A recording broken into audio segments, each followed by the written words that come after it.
Now, I think one of the biggest problems of taking your truck to the dealership to have it serviced, or at least my biggest problem with it, is I never kept the most detailed records, so I don't know what has been done other than just the normal oil changes and tire rotations and stuff. But today we're gonna go ahead and replace something that I don't think has ever been done on the truck, and we're probably gonna find out halfway through if it has or hasn't. So lately, I don't even know if I could say lately, honestly. It's probably been like the past year or two. My truck's just felt kind of like sluggish, a little slow in the first, just trying to get up to speed and stuff. And I thought like, okay, it's all of the weight added on the truck from all the off-road modifications and stuff. But lately, I just shed maybe like 200-ish pounds from the truck, going all fiberglass in all four corners, losing the stock spare, losing the stock rear bumper, losing the tow hitch and all that stuff. So I've lost a lot of weight, and my truck still feels super sluggish. So I started poking around the internet, and some people recommended changing the spark plugs on your truck. And it got me thinking, have I ever had my spark plugs changed in the 93,000 miles my truck's been alive? Not to my knowledge, honestly. I don't know. And like I said, I haven't kept like the best records of all my services. So I don't know if the spark plugs have ever been changed. So we're gonna go ahead and change the spark plugs today, see if that helps the truck kind of put a little more pep back in its step. And I think there might be a surefire way of finding out if they've ever been changed. And we'll talk about that while we're swapping them out. So yeah, let me be clear. There's nothing wrong with going to the dealership for services. I did that I went to the dealership for services probably up until like 70,000 miles, just because it used to be cost efficient. The cost for the dealership to go change my oil and rotate my tires was a little more expensive than if I were to buy and do it myself, but Toyota does their multi-point inspections with every service. So I thought like, okay, cool. I'll have them do the easy oil change for cheap, do their multi-point inspection, and then when they tell me like, hey, this is due for service or this is looking bad, then I would just come home and do it myself. Until I found out that Toyota doesn't even do their multi-point inspections, or they'll skip certain things, or they just won't go as in-depth as they say they're going. I experienced it 1 or 2 different times where like something came up and I'm like, dude, you guys totally should have caught this in the multi-point inspection, and they just never did. They just marked it as, oh, it's all good, it's green, go for it, like it's okay. So once I realized that they aren't like necessarily doing the best job at their multi-point inspections, I thought, what am I even doing getting my oil changed here? Then that was like part of the whole deal, is like, okay, they'll find stuff for me and then I'll fix it later. But now they're not even finding stuff, so why am I paying them? Anyways, ignore my rant. Long story short, I got my services done at Toyota for a cool minute there. So I don't know what it is they changed and what they didn't change. I just have to diagnose symptoms as they come along and try to figure it out like normal people. So again, I'm just trying to diagnose this sluggish feeling. I don't think it's the weight, because like I said, I just shed a bunch of weight off the truck.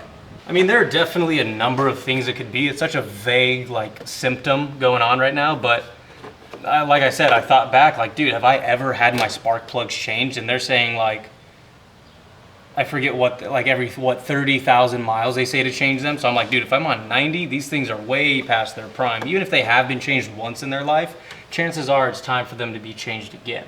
There's so much damn dirt in here, dude. It is absolutely ridiculous. When I get dirt in these connectors, it's gonna make it even worse. It's like silt, dude. Look at that, it's powder.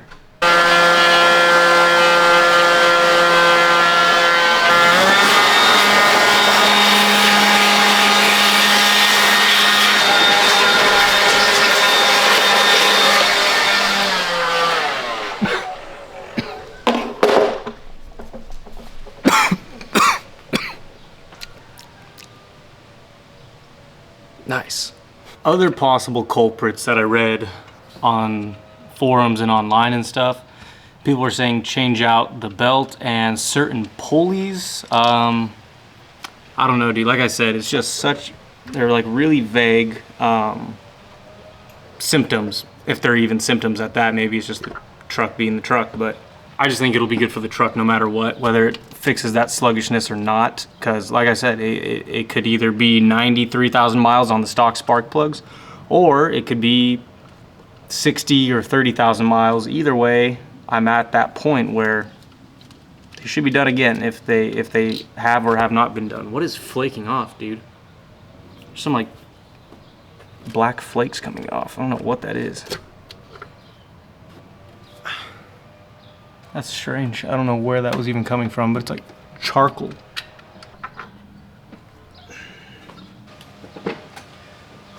You guys know the saying, every 30-minute job is one broken bolt away from a 3-day ordeal.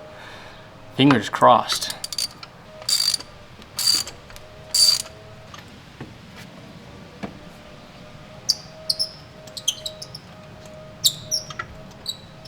If you guys just so happen to be checking out this very sweet Desert Dime t-shirt I'm wearing, I'll show you back. Ooh.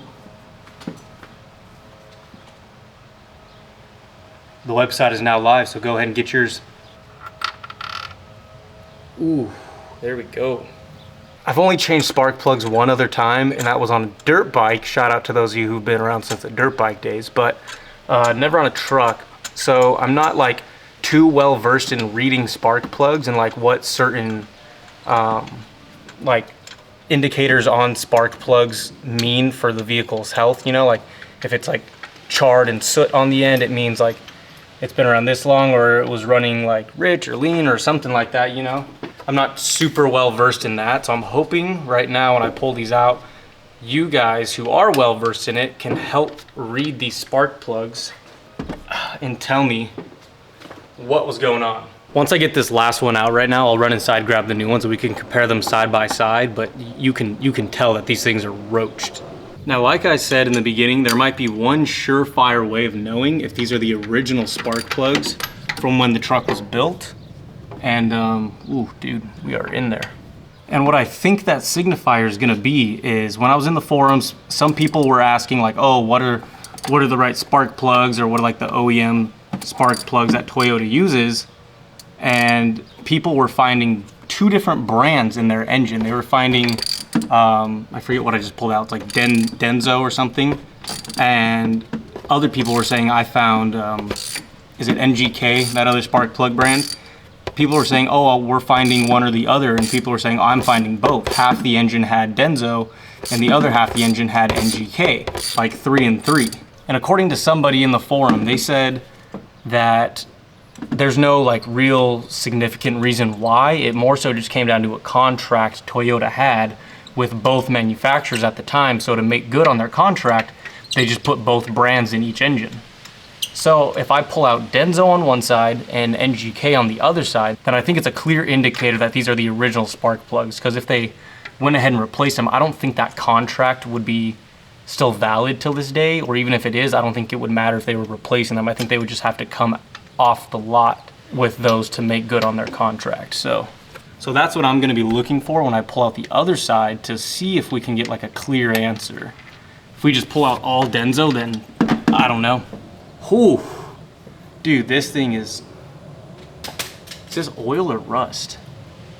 It's gunky, dude. I wonder if this is, can oil get into the spark plug chamber? Or gas, mate, no. This feels gunky. It's like, it's almost like molasses or like syrup in the grooves of this. It's even creeping up on the top side of the spark plug here. Yeah, it just smells like oil. That's weird. Yeah, I'm gonna need my like true mechanics in the comments of this video to like educate all of us right now. Is it possible to get oil into the spark plug chamber? And if so, what does that mean? Because I have it all over the threads of this one.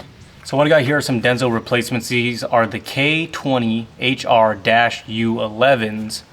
And these don't come pre-gapped, unfortunately. I had to buy a gapping tool and gap it out to 0.044. Ooh, that's sketchy. So I don't have like a legitimate spark plug socket that like grips it and pulls it out for you. I'm just using a normal socket and then a magnet tool, as you can see, and I just kind of fish it out with that. But I didn't think about having to drop them back into the engine. They just have to free slide down the tube, and that's kind of sketchy. I hope I didn't just mess up the spark plug doing that. I wonder if I can get the magnet down in there and then disconnect it somehow, maybe like pre-thread it a little and it'll pull the magnet off. Try that on the next one. But now, I've told you guys before that I just feel super weird. Not weird, I just don't necessarily like making install videos on the channel because that's not what my channel is. It's not an install channel. It's more of just like an off-road lifestyle channel, and I just so happen to do installs and I want to share them with you guys. All right, we got to get sketchy with it. Oh, there we go. But yeah, this is not an install channel, you know? I don't really make videos with like, oh, I'm gonna teach them very like step-by-step how to install. Obviously, as you could see by this video here, that's just not what I do. So when I make these videos, I feel weird because I'm like, oh, well, I'm not showing them step-by-step how to do it, you know? I don't know if they came here for that, and I just don't want to do that. So when I make these videos, I'm like, oh, I feel bad, but at the same time, it's like, I hope you guys just enjoy hanging out with me, listening to me ramble, and seeing. This is another reason why I like making these videos, is I mess up a lot along the way of installs, and I hope you guys get knowledge out of my mess ups. So if you were to do it yourself, you don't mess that up, or if you do mess up that way, you know how to fix that mess up because I already went through it. So I guess you could call it like a how not to install sort of video, because I don't know what I'm doing. But yeah, if you ever come to these for like, oh, like show me how to install something, there are so many videos on YouTube, especially with Tacomas, because they're like one of the most popular vehicles out there. There's so many videos that'll do a much better job at showing you how to install something than I ever would. And that's how I find out how to do mine too. I watch those videos before I do these. So don't come here expecting to learn how to do a nice step-by-step install. You're gonna learn how I effed up and how you cannot F up while listening to me ramble about random off-road related stuff. And the reason I keep making these, even though I don't like to, is because I get a lot of engagement in the comments on these videos. Like, these videos do help out a lot of people. I have no idea how, don't ask me how, but like, I'll get a lot of comments like, oh dude, thank you, like this helped me out, blah, blah, or you guys will help me out, because I ask questions during these videos to people that actually know what they're doing, and I learn a lot of good information, or if I mess something up, they'll tell me so I can go back and fix it. Oh, dude. My torque wrench here only goes as low as 20 foot-pounds, and these need 14. So I have it set below 20 at where 14 would be, and I'm hoping the mechanism in here will still pick up 14 foot-pounds.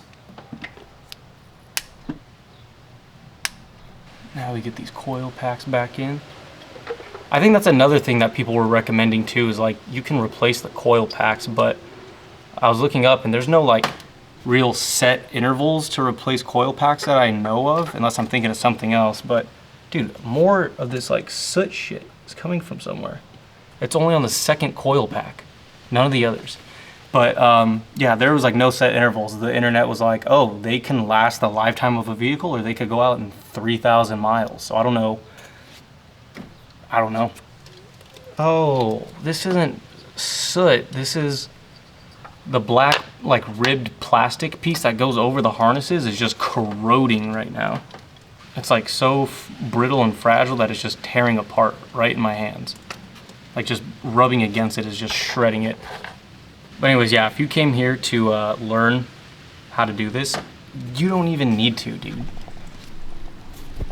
It is so damn simple. You literally just have to get to these 3 coil packs right here. You unplug the harness. Well, I think you have to disconnect the battery first, I'm not sure. Unplug the harness, take out that bolt right there, the whole coil pack slips out, and then you just put a socket down in there, unscrew the spark plug, pull it out, put a new one in, and just reverse the steps. It's that simple. All right, so with this side done, now comes the difficult part. Now I say difficult because that side, super accessible. All you have to do is take out that intake and it's out of the way and you have all the access you need. But on this side, you have all these hoses in the way and you need to get way back in there to get all 3 of those coil packs. So we're gonna figure it out. I think as long as you take this support brace off, then it should be easily-ish accessible, but we'll figure it out. All right, but like I said before, I wanted to compare the side-by-sides of the new and the old. This is that bad one that I said looks like it has oil in the bottom grooves of it. And then brand new clean one right there. So yeah, you could see a huge night and day difference between the two there. These are the other two, not as oily or anything on the bottom, but still a little bit of rust in the top. Man, I don't know. I need the social media mechanics to hop in on this. Let me know what's going on. Luckily these are hoses and not hard lines. They're easy to move around, but still you don't have a whole lot of room to work in here. I think this is hands down the hardest part of all this. I think plugging them back in is gonna be super easy, but like I can press it down. There's just nowhere to get the hand in to like physically grab the plug and pull it off. This 8-inch extension right here is really putting in work for this job. I was like on the fence when I was buying it. I was like, do I really need it? And definitely getting the money's worth right now out of it.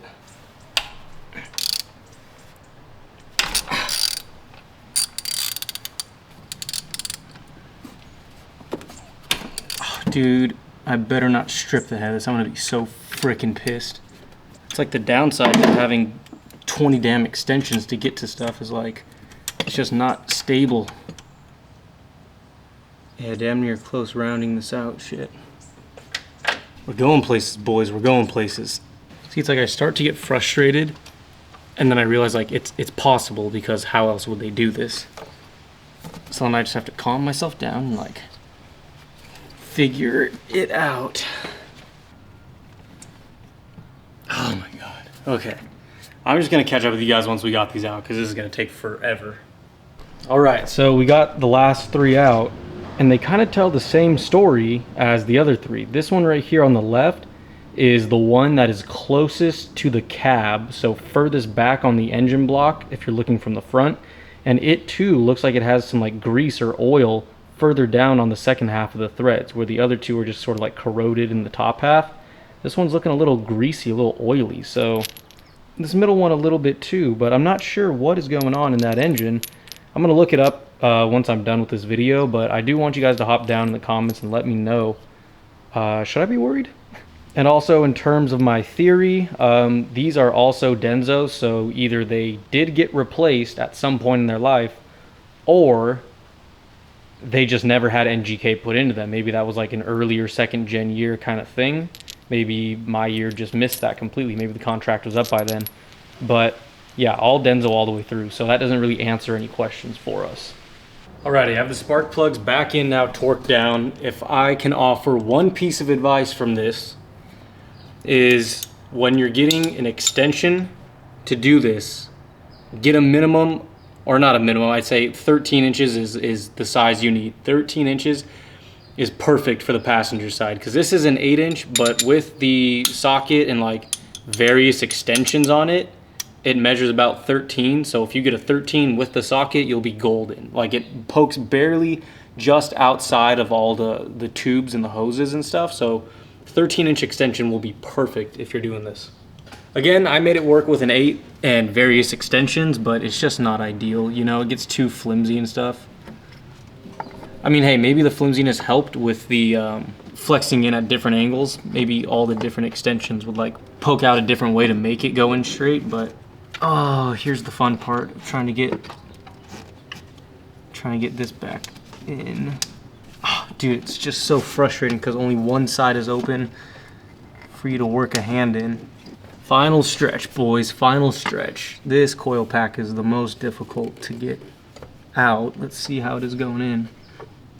There we go. There we go. Come on, boys. It's gonna be a great day. It's gonna be a great day. Day's over, but you know, we'll talk about that later. Now, I don't know what a dealership would charge for that service, switching out the coil or the spark plugs. But if it's anything like over $100, I would say just don't even have them do it yourself. It's a super simple maintenance job. It does just get a little tedious at certain parts, but nothing too crazy. You know, I've definitely done worse. Let's just start cleaning up and see what we're missing, but I think we're good. Okay, it is like pitch black now. I was supposed to just clean up my battery terminal real quick because it was super over corroded. You probably saw in the video. And that turned into like a 30-45 minute ordeal because it was so bad. It was so corroded that it fused the entire terminal together. So I've been just scrubbing away at it, but we got it clean now. We got it all cleaned off now. This whole thing was just like a green mountain of battery acid. But now that we are officially done, I'm gonna go ahead and clean up real fast, get everything put back together. and then I'm gonna take it on a quick little drive around and see if we can feel any difference with the new spark plugs, and I guess with the new clean battery terminal. Not that that's gonna make a whole bunch of a difference, but yeah, I just want to drive around and see if we could feel a noticeable difference, to see if maybe the spark plugs were just that bad. Alrighty, I just got back from driving it, and surprisingly, yeah, I can feel a noticeable difference. So I don't know how old those spark plugs were, how many miles they have on them, but I do feel more of a linear difference, especially in like the getting up to like from dead stop to 40, 45 miles an hour. I definitely feel like the truck's moving the way it should now, just like a normal car. Before it was just so like it was like pushing through mud almost to get up to speed.